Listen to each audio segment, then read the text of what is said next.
Magandang araw mga kabiyahero. Ngayon nga po pala ay babiyahe tayo. Tara, samahan niyo ako. Pupunta tayo ng Roxas, Palawan.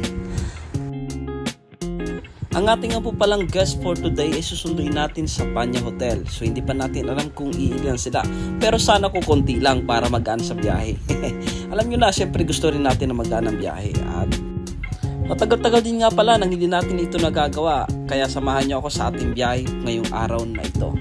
At syempre, ay gusto ko naman mag-enjoy kayo at magkukwentuhan tayo habang tayo nagbibiyahe. Alam niyo, sa tagal lang hindi ko ito nagagawa, napagtanto ko na nakakamiss din pala. Nakakamiss din pala gawin yung mga bagay na na-enjoy mo dati hindi mo nagagawa. Kaya pasensya sa atin mga kabiyahero. Alam niyo na, sa sobrang busy ng buhay, minsan nakakaligtaan natin yung mga gusto natin gawin. At ngayon, magpapatuloy tayo sa ating ginagawa. Kaya gagawa pa tayo ng maraming video.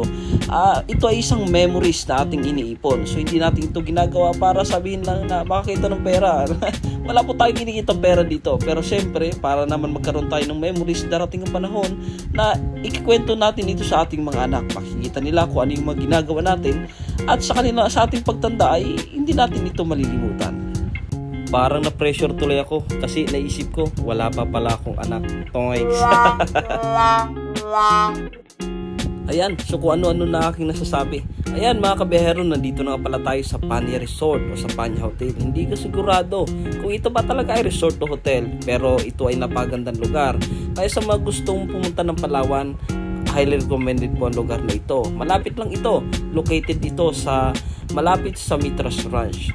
Kaya madali siya matuntun. Pwede yung i-search sa inyong Google Map para naman madali nyo malocate ang lugar na ito. Pasok tayo, tingnan natin kung anong mayroon dito sa loob. Sorry mga kabiyahero, hanggang garage lang nga pala ako. Hindi pala ako makapasok sa loob. Titingnan natin, hintayin natin dito ang ating guest.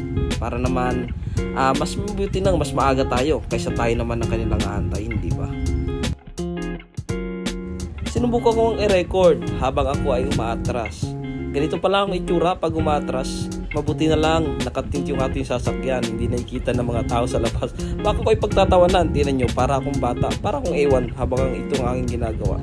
Ayun, napag naman natin na maayos. Buti na lang wala tayong natrasan. Yan. So lakad-lakad na tayo. Tingnan natin kung anong lugar na ito. Yan o. So napakalinis ang ating sasakyan. Siyempre ayaw natin na marumi sasakyan. Ang pangit kayo sasakyan ng isang marumi sasakyan, di ba?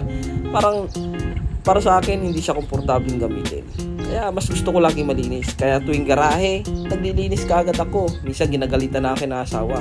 Kasi bakit daw tuwing uwi ng garahe, lagi ako naglilinis. Siyempre, inaanda ko aking sasakyan para kinabukasan may biyahe tayo. Malinis na ito. Aalis na lang ako. Wala na akong isipin dudumihin.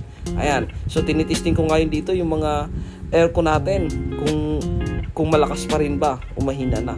Siyempre, i-message na natin ang ating guest na nandito na tayo para naman hindi tayo magantay ng matagal. Bakit ko nga pala tinitesting ang aircon kung malakas o mahina? Bago nga pala itong sasakyan. Ay, ang syunga ko talaga. Alright, so mga kabiyahero, diretso tayo sa ating biyahe. Rekta na tayo. Mayroon pa tayong 2 oras na biyahe bago tayo makarating sa ating pupuntahan. At tayo nga po pala ay pupunta sa Karamay, Roxas, Palawan. At ang ating nga po palang sakay ay mga filmmaker. So tatatlo lang sila. Sila ay gumagawa ng mga video. Yun nga lang ay hindi tayo kasama sa video. Ayan, kaya gumagawa tayo sa sarili ng ating video. Ayan. So kukuha na sila ng mga ilang mga footages at mga videos sa lugar ng Karamay. At babalik din agad tayo kalaunan pag ito'y natapos. Ito lang nga pala ang daan na ito ang aking na-record. Kasi ito yung daan na paborito ko. Kasi nga hindi matagtag. Kita nyo naman, napakaganda, napakaliwalas. At pagdating nyo sa taas, makikita nyo ang ganda ng karagatan. Tara, tingnan nyo kung anong mayroon dito.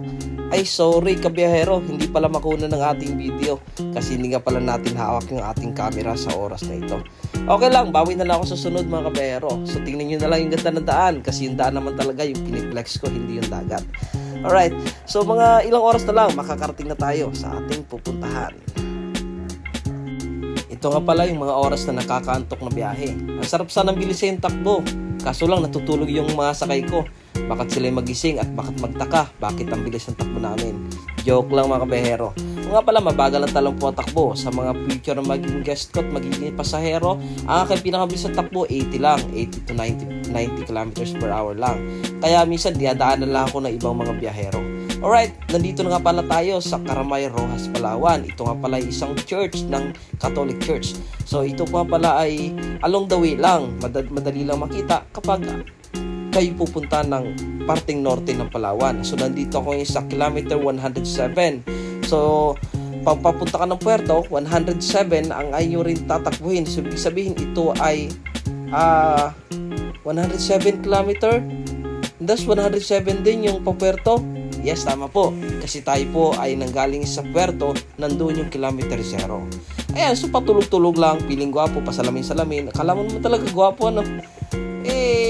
Piling lang naman. Ayan. So habang nag-aantay, syempre, kailangan natin magpahinga. Kasi hindi natin alam kung aabutan tayo ng gabi bago ulit makauwi ng Puerto. Ayan, so hindi ko alam kung hanggang anong oras sila matatapos. Naisip ko, tinitingnan ko itong video na to. Hindi pala ako gwapo. Pangit ko pala. Baliktad na natin yung camera.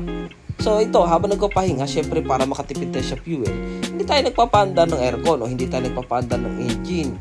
So mayroon tayong electric fan. Syempre para makarelax naman tayo sapagkat sobrang init talaga ng panahon ngayon. Sheesh! Feeling pogi tayo dyan mga kabiyahero. Ayan, sa oras na ito, kumain na nga po pala ako. Tinawagan ako ni mama. Sabi niya, Gerald, kumain muna ako at babalik na ako sa sakyan para matulog ulit. Ayan, salamat ka sa inyong panonood. Nasayang ko na naman ang ilang minuto ng inyong buhay sa panonood ng bidyong ito. Kita-kits sa susunod na video mga kabiyahero. God bless.